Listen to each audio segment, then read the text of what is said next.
Mark, you were talking about balance, and a lot of people would describe themselves as sensitive, or that others have told them that they're too sensitive.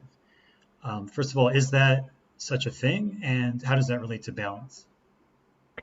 Okay, so there's a lot of talk today about being an HSP, highly sensitive person, or an empath.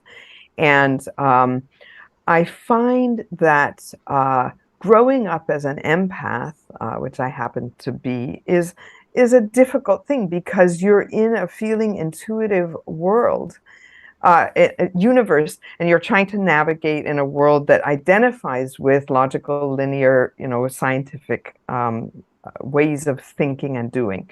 And so highly sensitive people and empaths, when we don't recognize that that's what we are, that we're actually probably mostly right brain dominant, and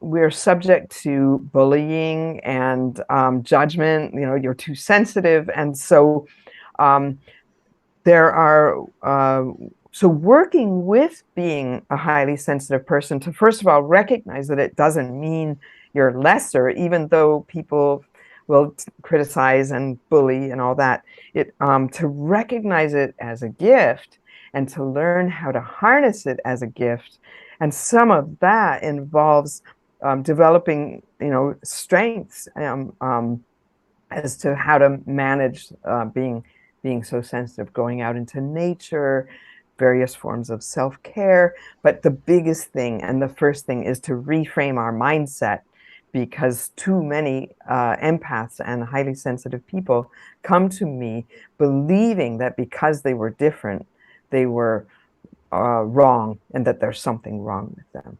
And it's on the contrary, there's something right with them, and they just have to reframe it and turn it into a strength. So that's a huge topic. There's many books, and actually, my next book is going to be on living a life as an empath.